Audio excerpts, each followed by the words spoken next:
So over the years, there are a few things that I find myself doing over and over, like on every single project. And I call it hashtag my Jasmine Roth style. So, I mean, people really do notice when I do the same thing over and over. And sometimes they're even the ones that bring it to my attention. They're like, by the way, you do that on every house. I'm like, really?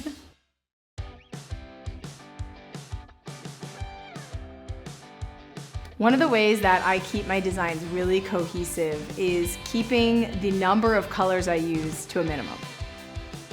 I might use like 4 colors in the entire house, inside and outside. We can only process so much. So as you pull up to the house and you see the garage door and you see the house color and you see the front door, you're kind of accepting these colors. So in this instance, I painted the garage doors this really beautiful dark red color. And then inside in the kitchen, in the windowsill, I put clay pots that were painted that same color. That way it carries that color all the way through the design. I think the staple colors that I like to use would be a light gray, a really good white, something that's darker, whether it's dark brown, dark gray, and then some pop of color. Maybe a navy blue or a red or something like that. I'll use it in interesting ways throughout the entire design. Look at the fireplace, that's cool. That's gorgeous. It's perfect. I love this color. This is the same color as the entry, so it all ties together.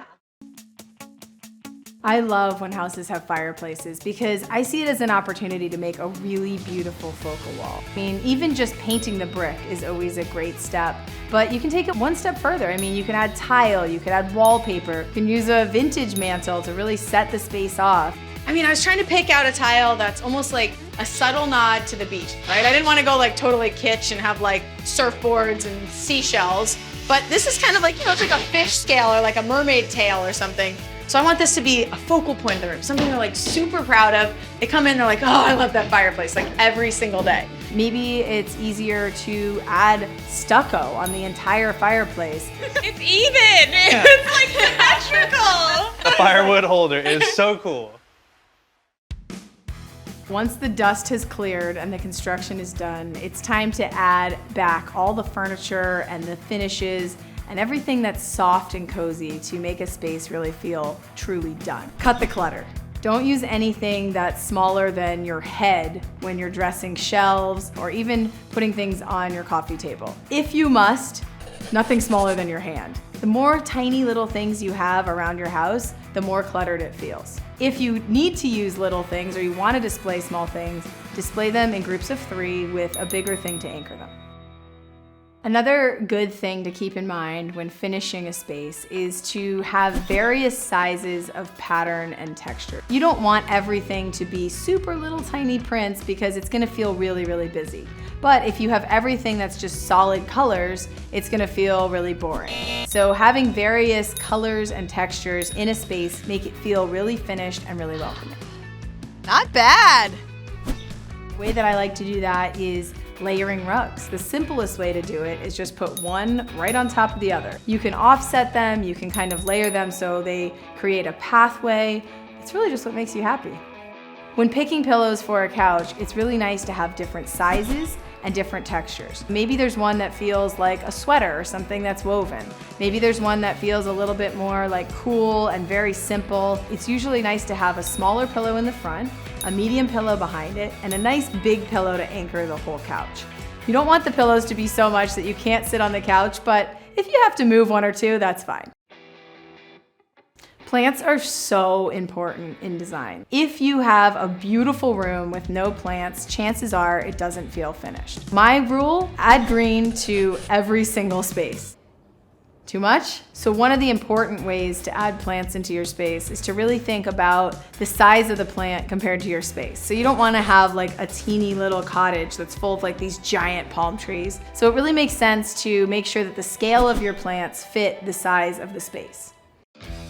So the way that I like to really make sure that my design is finished is to think of the room in vignettes. Meaning, if I stand in the middle of the room and I look around and think how a photographer might take pictures of the space, that's a really good way to like double check your design. Fireplace would always be a vignette. So if you take a picture of the fireplace, does it have enough going on that it feels really finished? I would argue it needs a plant, a family photo, something with some color, something with some texture. And yeah, if you could take a picture of that fireplace and post it on your social media and be really proud of it, that means it's probably done. One of the ways that I really love finishing a space and making it feel like so personal is to add family photos. I had a bunch of the homeowners' family photos printed onto wood. It's so cute! I'm gonna cover the holes with this art so it just looks like this awesome gallery wall. If my calculations are correct, this art is going to close and hide a secret compartment. That's so cool! They don't have to be anything that are like taken necessarily by a professional photographer. All the things that you can capture in a photograph are a great way to make a space feel done, completed, and somewhere you really want to hang out. So I've got these 2 boards. I'm gonna sand them a little bit, I'm gonna stain them, and then I have these magnetic strips that I'm gonna attach so that we can take these photos and put them on the boards. And then when it hangs on the wall, it looks just like that.